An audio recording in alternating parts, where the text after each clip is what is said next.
बच्चों, till now हम इतनी चीजें पढ़ चुके हैं। व्हाट इज वेक्टर,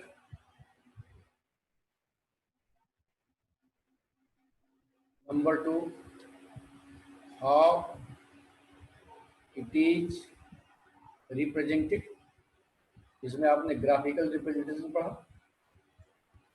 तीसरी चीज हमने सबसे इंपॉर्टेंट था component of vector. Component of vector की आप रिपीटेड प्रैक्टिस करें। चौथी चीज है सम बेसिक डेफिनेशन पढ़ा। बेसिक डेफिनेशन इसमें क्या पढ़ा? Number 1 what is equal vector, what is collinear vector,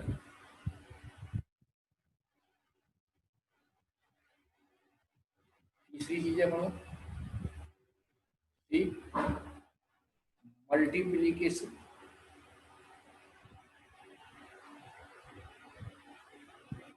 multiplication of a vector with a scalar, और चौथी चीज डी यूनिट वेक्टर पढ़ो, और E angle between two vector पढ़ो।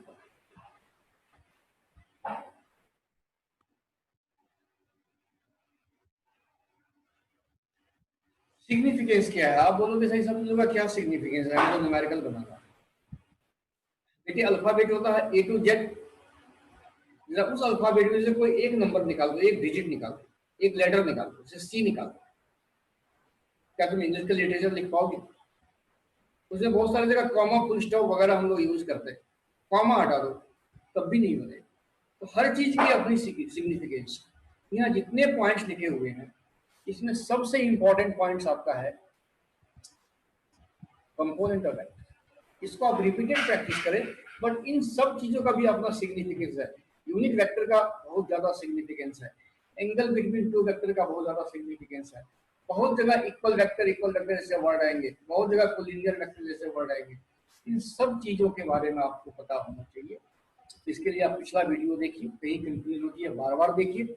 बिल्कुल आप जैसे क्लासरूम टीचिंग में आपका एटीट्यूड होता है, जब आप क्लास में पढ़ रहे होते हैं, टीचर लेक्चर दे रहे होते हैं तो बड़ा केयरफुली सुनते हैं, उसी तरीके से आप मुझे अपने क्लासरूम का टीचर मानो, note down everything.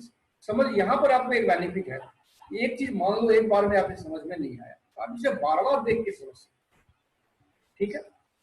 Now come to the next, one of the most important topic, that is vector addition.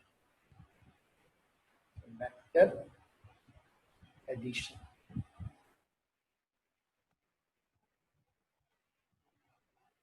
आप ऐसे समझो बच्चों, फिजिक्स अगर एक पूरा बॉडी है तो कंपोनेंट्स उसका हार्ट है और वेक्टर एडिशन उसका ब्रेन है।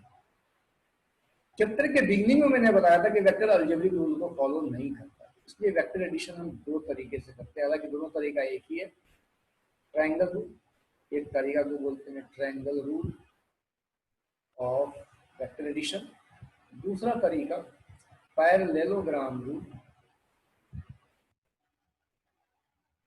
Parallelogram rule of vector addition. ये दोनों रूल एक ही रूल है, सेम रूल है, नाम अलग अलग है, बट ये only applicable in addition of two vector, addition of two vector।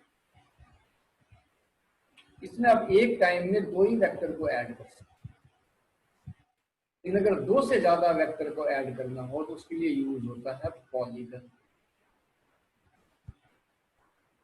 Polygon तो बात बच्चों, सबसे पहले हम ट्रायंगल रूल को समझते हैं कि ट्रायंगल रूल क्या है।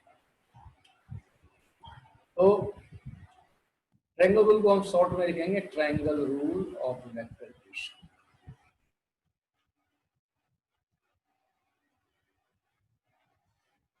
Triangle rule of vector addition.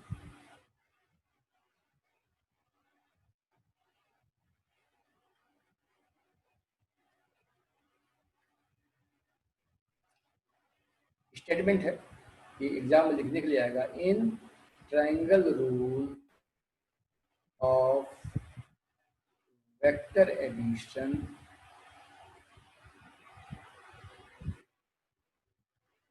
Of two vector, vectors are arranged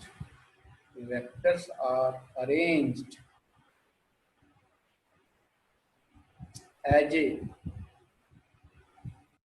side of a triangle in one order।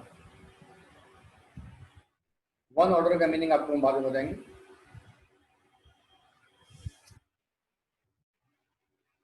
such that tail of one vector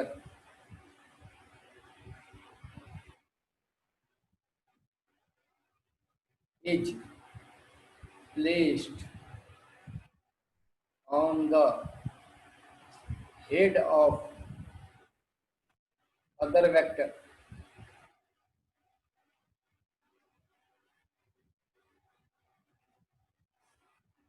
the line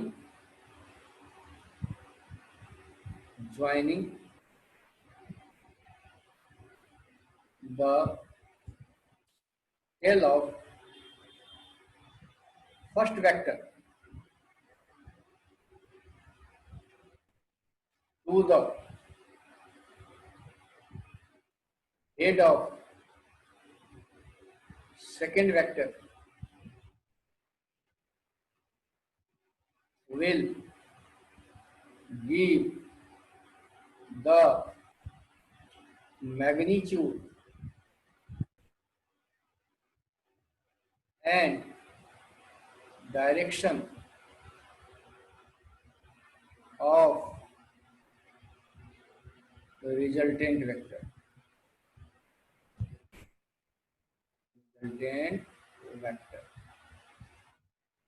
अब इसका मतलब क्या है ये आपको मैं समझाता हूँ। इसमें मैंने आपको बोला in triangle rule of vector addition of two vector, ध्यान दिए यहाँ टू वेक्टर, तो vectors are arranged as a side of a triangle in one order. One order का मीनिंग अभी बता रहा हूँ आपको। Such that the tail of one vector, what is the tail of one vector? Vector का कोई हिस्सा होगा, ये टेल होता है और ये हेड होता है। Tail of one vector is placed on the head of other vector.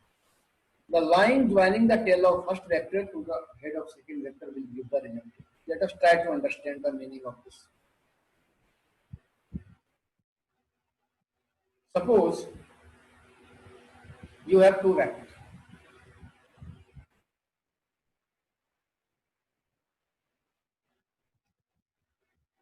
say this is A, say this is vector A and it is vector B। So according to rule, this is the tail of this vector, this is head of this vector, this is tail of this vector, this is head of this vector। Now according to this rule, ये दो vector को हमें side of a triangle की तरह arrange करना इन one order, so that एक का tell दूसरे के हेड पे रखे। क्या इसका मतलब क्या होगा? जैसे मान लो इस ए को उठा के मैं यहां रख देता हूं, इस ए को उठा के मैं यहां रख देता हूं। अब पिछले लेक्चर में मैंने आपको बताया था इक्वल वेक्टर, ये ए और ये ए एक दूसरे के पैरेलल है, लेंथ भी सेम है, लाइन का लेंथ मैग्नीट्यूड देता है, दोनों का मैग्नीट्यूड सेम है, सो इक्वल है। इस बी को और इस बी को उठा के इसका जो टेल है इसके हेड पे रख दीजिए, इसके parallel. Now this is the meaning, the tail of one vector is placed on the head of other, मतलब B के टेल को tail of B is placed head of A, is placed head of A। अब last में बोलता the line joining the tail of first vector, यहाँ first vector क्या हो गया ए, सेकेंड वेक्टर क्या हो गया B, the line joining the tail of first vector, tail of first vector to the head of second vector will give the resultant. Now what is the meaning of resultant? What is the meaning of resultant? जब आप दो vector को add करते हो से ए और B, से 3 और 5, when you are adding 3 and 5 you are getting a result 8. When you are adding 2 and 6 you are getting a result 8. When you are adding 5 and 2 you are getting result of 7. तो दो vector को add करने से जो result मिलता है उसी को हम रिजल्टेंट वेक्टर बोलते हैं.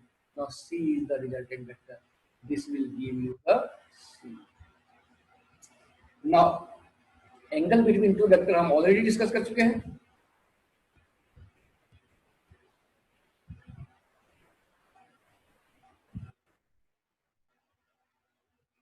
The angle between two vector. Now question arises, एक स्टूडेंट हमें पूछ सकता है कि सर आपने ए के हेड पर बी का टेल रखा है, क्या हम बी के हेड के ऊपर ए का टेल रख सकते हैं? बिल्कुल रख सकते हैं. इस केस में आपका जो बी है ये वेक्टर नंबर 1 होगा और ए जो है ये वेक्टर नंबर 2 होगा. कुछ नहीं, इस बी को उठा के यहाँ रखो, इस बी को उठा के हमने यहाँ रख दिया.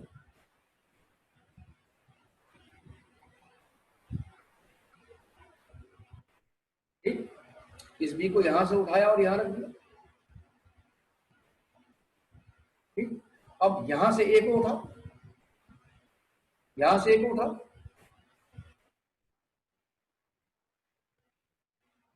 यहां से ए को उठाओ और इसके पैरेलल यहां रख दो.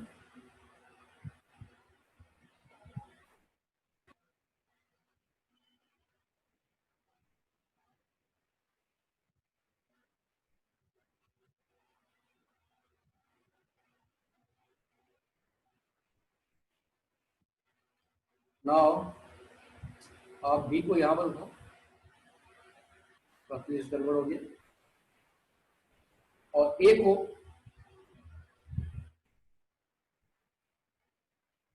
को यहां से उठा के इसके हेड पे रखो.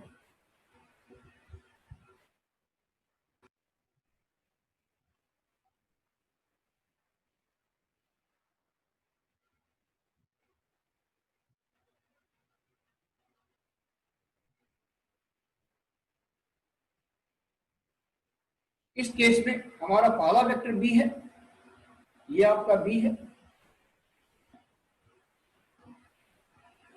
इस केस में आपका पहला वेक्टर बी है और दूसरा वेक्टर ए है.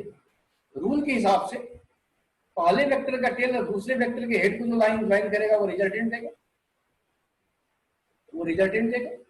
तो पहला वेक्टर का टेल लिया, दूसरे वेक्टर का हेड लिया, ये आपका रिजल्टेंट हो जाएगा. It will be your resultant C. अगर आप ध्यान से देखेंगे ये सी और ये सी आपको पैरेलल दिखेगा, तो इससे कोई फर्क नहीं पड़ता कि आप ए के हेड पर बी का टेल रखते हैं या बी के हेड पर ए का टेल रखते हैं, resultant will be same.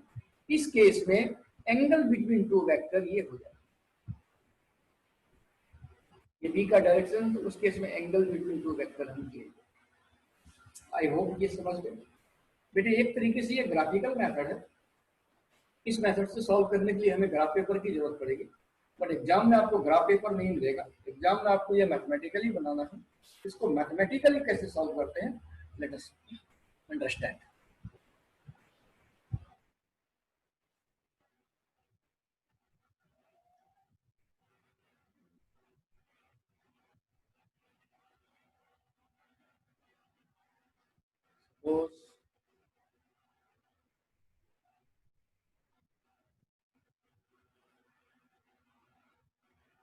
it is a vector A, it is a vector B. तो हमें ट्रायंगल रूल के हिसाब से ऐड करना है. अकॉर्डिंग टू ट्रायंगल रूल एक वेक्टर के हेड पर दूसरे वेक्टर का टेल रखेंगे. तो बेटे आप इस ए को यहां से उठाओ, आप इस ए को यहां से उठाओ, यहां रख दो, पैरेलल है, कोई फर्क नहीं पड़ा. बी को उठा के इसके हेड पर रखो,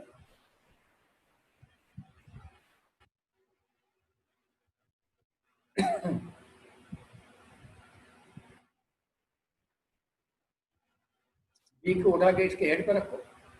देखो ये दोनों पैरेलल है, ये आपका ए हो गया, ये आपका बी हो गया, ये दोनों वेक्टर के बीच का एंगल, ये दोनों वेक्टर के